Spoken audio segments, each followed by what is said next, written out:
scripture off the front page of today's paper. Tell me what isn't. Lesson number 3, the doctrine of sin in Proverbs. Lesson 3, at the top of the page. Yes, sir. And we're on number 2, the second passage, chapter 2, verse 14. Who delight in doing evil and rejoice in the perversity of evil. You know, there are things going on in the world today that just make me scratch my head. Do you ever feel that way? How in the world did we get in this situation? How did we get this? How did we come from so good a place when everything wasn't perfect, but wow, if you had just been put into a comatose sleep for the last 40 years and woke up, would you wonder what planet you're on? I mean, the guy who won the decathlon is now a woman. In his head, at least. I don't get it. And so the world has changed the price tags. Everything is perverse, it appears. And so this is what sin does. Evil loves evil company. And it loves that, and it chases toward it. And we have to be wiser than that. That's verse 14. Who delight in doing evil and rejoice in the perversity of others. I won't just say this statement and we won't have any comment about it, okay? Because you could get me camped right here.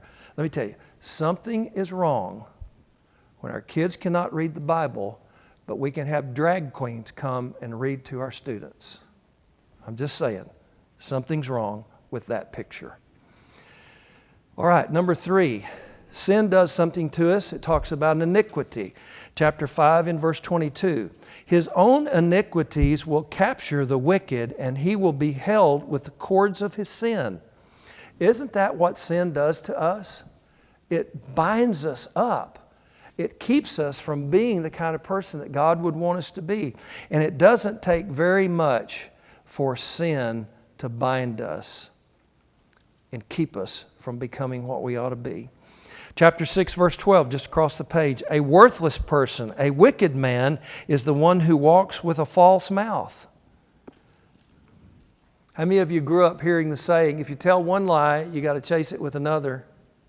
It's better just to face the music the first time and say that wasn't true, because you will continue to tell lies. I may be talking to some people, I'm not reading your mail, I don't know all your lives, but you may have some children that's all they've done from the time they've grown up. They've just told one story after another. I've known some people like that something about their bent, and by that I mean B-E-N-T. I hate to keep referring to Larry and Della, they're my good friends, and we relate to this because of Oklahoma. The wind blows on average more than it does in Chicago, Illinois, and Oklahoma City. I don't know if you know it. Illinois, Chicago is called the Windy City. It blows more in Oklahoma City than it does in Chicago. If you plant a tree in Oklahoma and you plant that baby and you've got it straight, I'm telling the truth, in a year or so, that tree is going to be bent like that because the wind is training it to grow. We take our children, and if we don't straighten their bent, the child will grow as the wind blows. Does that make sense? Now, I'm not here to rain on anybody's parade. I'm not here to tell anything you don't already know. But some children were like me that got spanked 5 times in a row for getting on the dining room table. Okay? My daddy had to straighten me out pretty good, and the way he did that by was working me to where my tongue hanged. Worked on the truck and come in tired at night, and I was too tired to go do anything else. So he helped me straighten that bent. But we live in a world today to where we say we don't want to hurt their psyche. It's not their psyche I'm after. Thank you. So there is this idea to where the tree is bent, and if it's not straightened out, things will continue to go bad, and we have to be careful about that. I love what Solomon says here, and it sounds so hard, but he even says a worthless person. Do you have a different version, different words? That's verse 12 of chapter 6, the second one on the word iniquity. Yes, sir. A worthless person, a wicked man, is the one who walks with a false mouth. And I like verse 13. It's not written there, but let's read it. It's not on that page, but it's in the Bible, of course. Who winks with his eyes, who signals with his feet, who points with his fingers, with perversity in his heart devises evil continually, who spreads strife. In my mind, I have this vision, and tell me if you think this is accurate. There's a group of boys, let's say boys, because boys seem to be, girls are so nice all the time, it appears. Maybe there's some parents and mothers that disagree, but boys, let's say they're out in a group and one of them says, hey, let's go do this and let's get into this. And then one of those boys will do this. Everybody look up here. All right, you ready? Let's go. And they wink. That's the signal. That's the target. That's the key. When I wink, you go with me and we're going to get in trouble together. A wink can be bad. It can pull us into bad places. It can cause us to do things we know we shouldn't do. Keith and I have been watching a lot of the Waltons. It's good and it's clean. I think in my head I'm kind of getting myself prepared that I might need to have a garden someday, because I'll be standing on the corner, we'll preach for food or something like that. But it was a simpler time. But let me tell you, John Walton raised those kids. He taught them, you don't do things wrong and you don't fall in with a bad lot and you do the right thing. I had a young man that I was trying to tour or help him out a little bit. I think in Nebraska. Yeah. And he never did have a lot of friends, but he was reaching out. So he was and there was some kids that said, yeah, come over to our place. We'll have a good time. They put a bag over his head and raped him until he was dead. Okay. Yeah. Yeah. Things happen where we just don't understand the thinking of people, how humans can be so inhumane to other humans. And we know the answer, don't we? It's a 3-letter word and it's called sin. It has I in the middle. Have you ever noticed that? Sin has an I right down the middle. And we have to be careful about that. All right, so he says the act of sin and doctrine, there is sin itself, there's evil, there's iniquity, and then chapter 10. Now turn to chapter 10, verse 12. 10, verse 12. Hatred stirs up strife, but love covers all transgressions. Does that sound like a passage in the book of James to you? Love covers a multitude of sin? Yeah. Hatred stirs up strife. Wow. I pictured this a moment ago, but a mob scene, it just stirs up more strife. I mean, if we could bottle up that energy and use it in the church somehow, wouldn't that be great? I mean, everything could be better. But evil loves evil. Strife promotes more strife. But then he contrasts that. You remember it says this on the top, antithetical underneath it. But love covers all transgressions. I remember one time our son got into a little deal with a boy from church. They were doing something very innocent, but boys love BB guns and boys will shoot BB guns, but they didn't think about where the BBs went. And they were shooting some cards out of a window, and they didn't think on the second floor of the window. They propped them up with the window holding them up, and they were shooting that car. They didn't think about where the BBs went. Well, guess where they went? Into the glass door of the neighbor across the street. Sin can do that to us. It looks so innocent, doesn't it? It looks, oh, it'll be all right. I hear this phrase a lot. Nobody will know. Who are we kidding? God knows. God knows. Nobody will know. God knows. And then it's just that sin loves people to fall in place with them and continue to do things they shouldn't do. Hatred stirs up strife, but love covers a multitude of sins. So when I got the phone call from the neighbor across the street, said, hey, I need to talk to you about your boy. I said, okay, what's the problem? And my son had to mow some yards for a while. Now, I don't know what you'd have done. Maybe you'd taken out a checkbook and wrote a check and paid it for him. My son paid for that door. He paid for that window. He paid for the install. And I wanted him to think every day in the hot of the summer mowing those yards, I didn't do good. I made a mistake.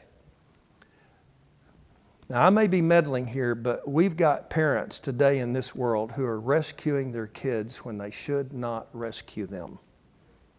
Okay? Say again?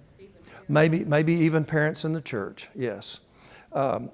If we don't have something to pay for the damage that's done, maybe we haven't learned a lesson. I don't know. Maybe I'm old school and maybe I'm too hard, but I believe my son will not allow his son to shoot baseball cards through a second-story floor of a house into the neighbor's front glass door.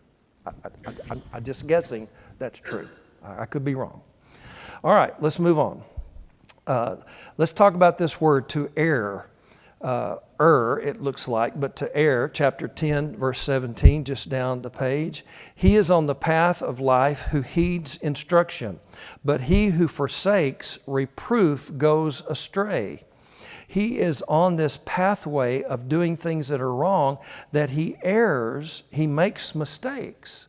And sin causes us to do that. Have you ever known someone who's fallen into sin and it's like, okay, I didn't learn it the first time, so I'm going to go a little deeper into sin the next time? Hard for some people to learn. But to continue to err in those things cannot help us. In chapter 14, verse 22 now, he says these words, "But they will not go astray who devise evil." Will they not go astray to those who devise evil? ? But kindness and truth will be to those who devise good. I was raised by a dad who felt like 3 teenage boys needed to work. And he figured that if we worked and we were so tired, we would not have the energy to get in trouble. We got places like Whataburger that can't get kids to work. Every place you go in Waxahachie, help wanted, help wanted. And then I hear people say, there's no jobs. There's no jobs. No, what you want is to be the CEO of Whataburger, but you don't want to learn how to clean a table, see? Yeah, they are. So we have this issue about how one thing causes another, and it just ripple effects all the way through. All right, let's move to number 6. Let's hasten on. We're doing better this class period. Chapter 14, verse 17. A quick-tempered man acts foolishly, and a man of evil devices is hated. A quick-tempered man acts foolishly. Somebody think of an example real quick that you can share. A quick story, how a foolish man was angry.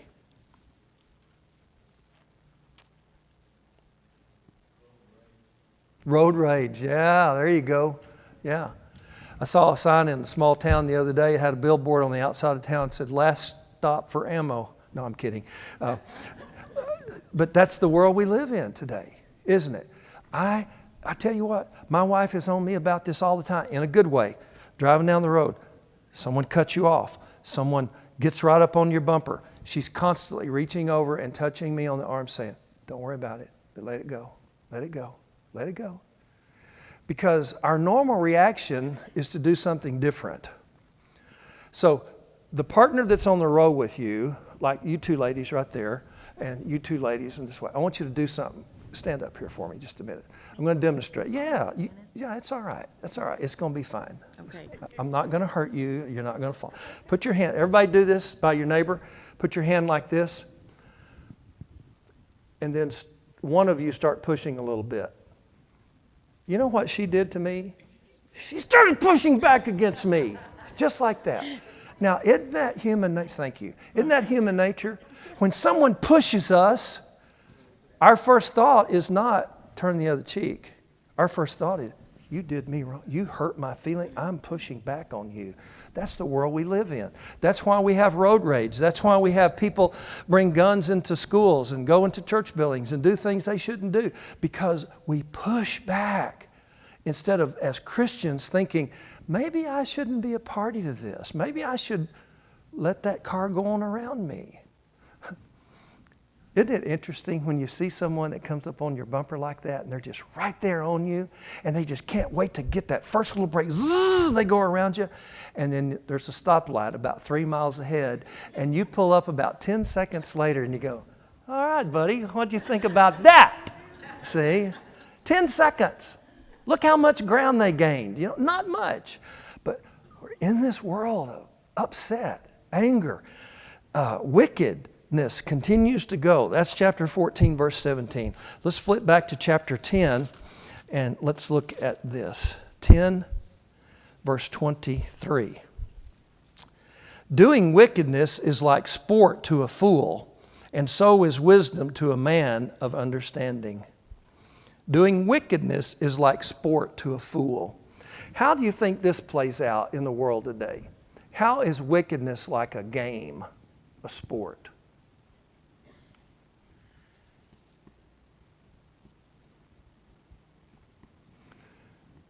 Okay, having thoroughly discussed that one, we'll move right along. 14 verse.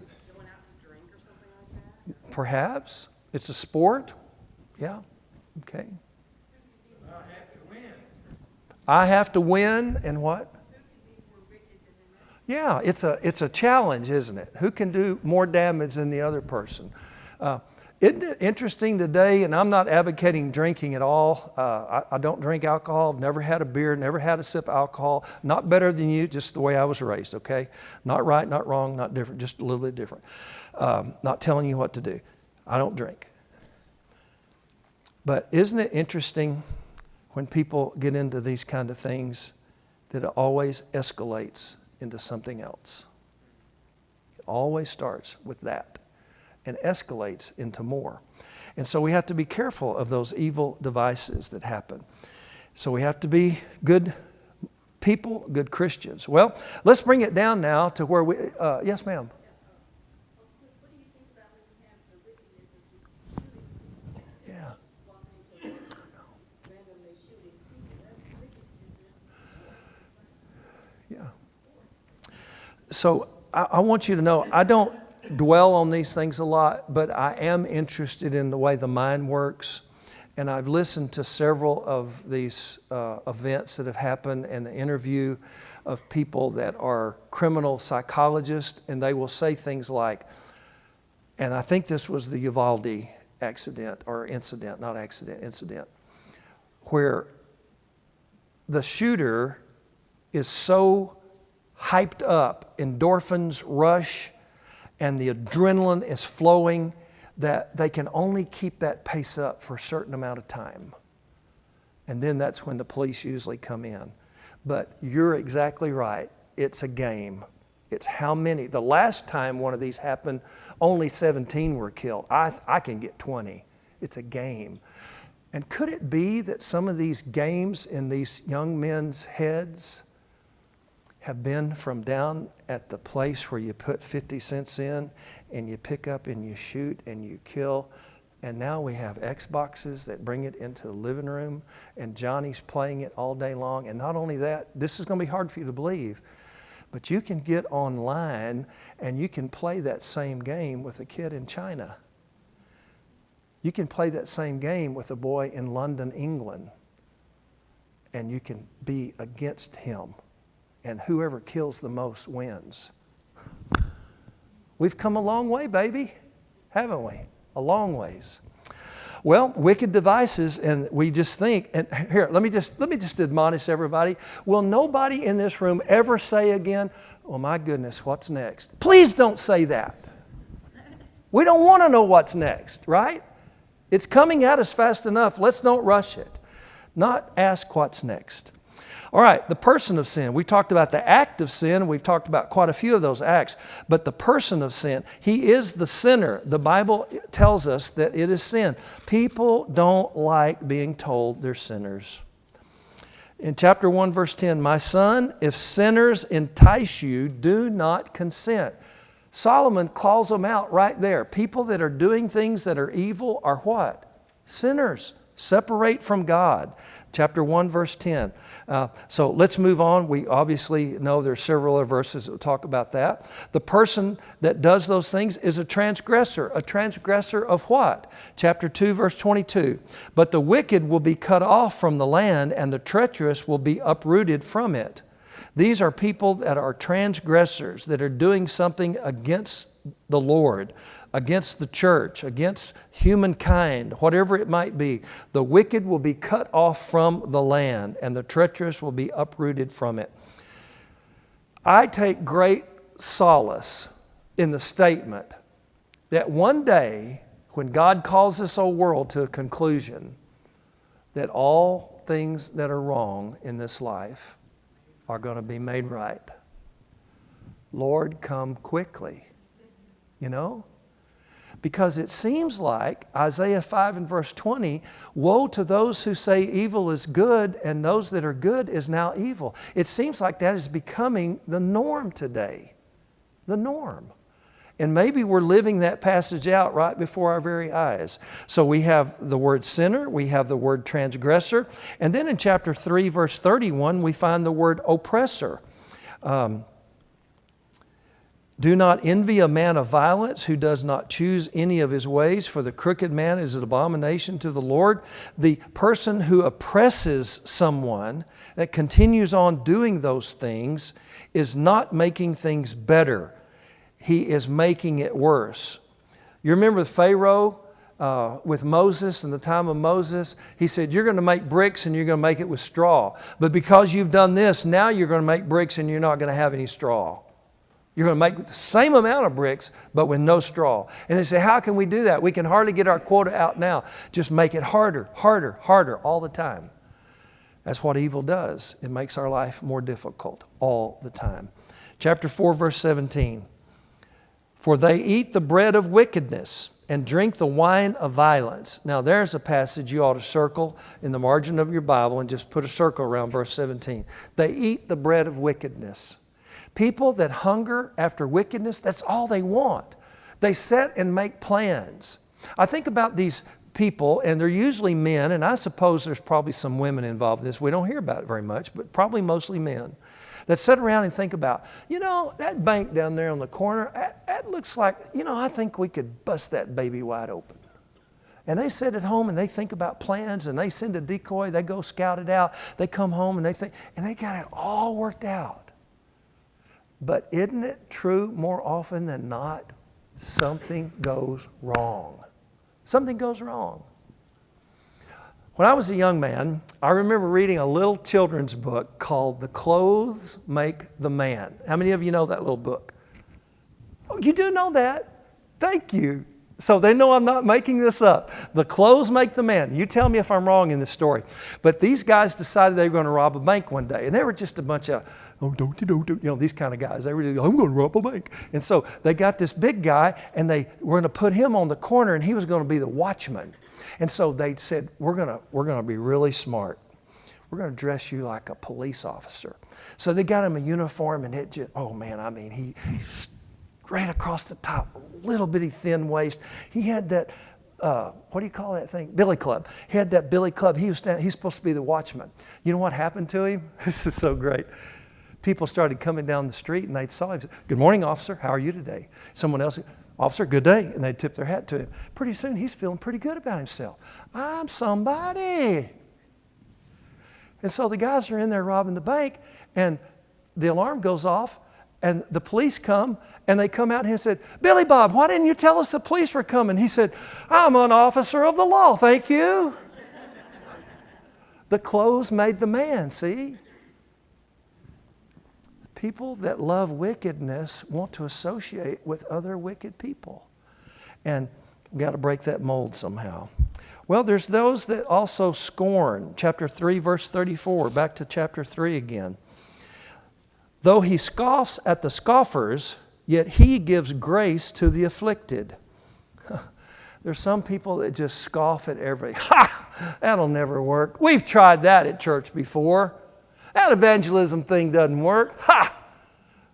Someone says, well, how many people are you studying the Bible with? Well, I'm not studying the Bible with anybody. Oh, I like the way I do it better than the way you don't do it.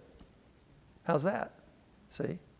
We scoff at things without ever trying to do it ourselves.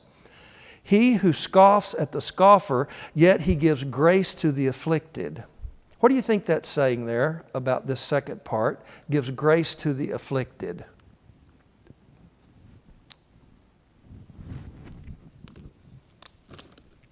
I know, it's a tough one, isn't it?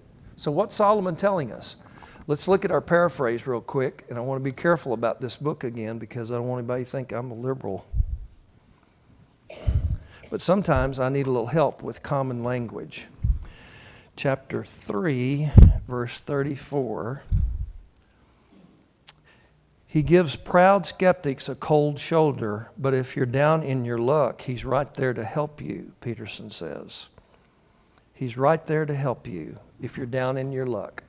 Boy, don't we want somebody to be in our corner when we believe something, even though we may be wrong. We want somebody to agree with us. And I think that's a lot of times what happens with sinners. They want someone to say, it's okay. It's okay. Nobody's going to know. It's okay. In a few days, it'll all be over. Yeah, you agree. It'll be all right. Sure, yeah. You know what happens in the media today? The stories get old on the news that this has happened in Washington or this has happened in some other place. And then someone comes along and says, you know what we got to do to get this off the main, something bad's got to happen, another story, so we get this attention off the president or get this attention off of Congress, whatever it is. And they want another story to come along. And it's just like, feed the fire, feed the fire, feed the fire all the time. And I think that's very troublesome to a lot of people. And the scorner certainly does that. All right, we haven't had a bell, have we? All right, don't let me go past the clock because I know everybody needs a break. Chapter 14, verse 25. A truthful witness saves lives, but he who speaks lies is treacherous. That would be a deceiver, someone that deceives someone by telling a lie. Oh, it's okay, you're not going to get caught. Nothing's going to happen. You're just going to get a little spat on the hand, a little slap is all. And deceive us into doing something that we ought to know better than doing in the first place, but oftentimes fall into that trap. And then the last one for this morning is chapter 28, verse 19. Let's look at that. I love just walking through the Proverbs because you're going to become so acquainted. And my hope is that when you study this in the future, you're going to remember one of these classes and you're going to say, oh, we talked about that at Equip. 28, verse 19. He who tills his land will have plenty of food, but he who follows empty pursuits will have poverty in plenty. That's a vanity of people that think this will never happen to me. I referred a minute ago to watching the Waltons because none of us know what's going to happen tomorrow. I told you my 401k is a 201k, today. Maybe yours is in that kind of shape. And so you look at life and you say, hey, it might be where we've all got to get a piece of land and we got to till it up and we got to learn to plant stuff and we got to grow. If that happens, there's a lot of people in this country that are going to be in bad shape. I mean, you know what canning is to a lot of young people today? That's taking a mason jar and getting a can of Campbell soup, putting it inside and screwing the lid on it. That's canning. That's what they think it is. I mean, they wouldn't have a clue how to can something. But if things go south, and I'm not saying they are, but wouldn't it be better to be prepared than to be caught unaware? So maybe that's the case. Vain people say, that'll never happen to me. Never happened to me. I'm better than that. Well, let me just tell you, the Bible also says, when a man thinks he standeth, take heed lest he fall, because it could happen to all of us at any time. Yes, sir? That's sort of like the effect of pride. You know what I'm saying? It never happened to me, what you're saying. I'm self-sufficient. I can handle it. So it'll never happen to me. We're the exception. Everybody's the exception to the rule. Yeah, everybody. Yeah. It's like an outbreak of pride because that's what pride, one of the three major sins. Yes, it is. It is. Absolutely. All right. Tell me the time of our class. What's it supposed to stop? Who's got the book? I should have a book. I don't have a book. It is a stop at 11:30. Okay, we're going to go 10 more minutes. Does that work for y'all? And we'll finish maybe the nature of sin. So we've talked about the act of sin, the person of sin, and the nature of sin. Where does this come from? Letter C, the wickedness, the treacherous. In chapter 2, verse 22, we find these words. Chapter 2, verse 22. Warning bell. But the wicked will be cut off from the land, and the treacherous will be uprooted from it. Those that do evil, that do wickedness, that is something about their nature. Now, lest I'm misunderstood, I'm not saying about being born in sin. That's not what I'm saying. But there's some people in this world, it seems like their nature, their bent is to always be in trouble. Always be in trouble. You never hear about them doing something where they're not in trouble. And it appears that we have a lot of that going on in the world today. There is this wicked, treacherous life that many people live. And you'll notice there's several passages where Solomon addresses that. Well, let's get down to it, to chapter 3, chapter 3, verse 32, the crooked man. He calls him out. For the crooked man is an abomination to the Lord. He is intimate with the upright. He knows what's going on with the crooked people, but he knows it's not right. But you can rest assured he's going to smooth the right people. He's going to play the game for the other people because he wants to make sure he's going to get an in with somebody. I might catch a break. I might hear of a stock tip somebody can give me. Whatever it is, and this person is just crooked in its very nature. Chapter 14, verse 2. Let's look at it real quickly. We're going to get caught again by that bell. He who walks in his righteousness fears, respects the Lord. But he who is crooked in his ways despises the Lord. Wow. I mean, that you don't have to have any help understanding that, do you? That's pretty clear. The person who's crooked in his ways despises the Lord. Just continually doing that. Do you think we live in a world today where people just say, I don't care what the Lord says. I don't care. They just tell the Lord, I don't care what you say. I'm going to live my life. It's my life. I'm going to do what I want. I'm telling you, one of the worst songs in the history of mankind, and some of y'all are going to say, you don't know music, you don't know anything. But Elvis Presley covered this song. But it was originally sung by, what's his name? I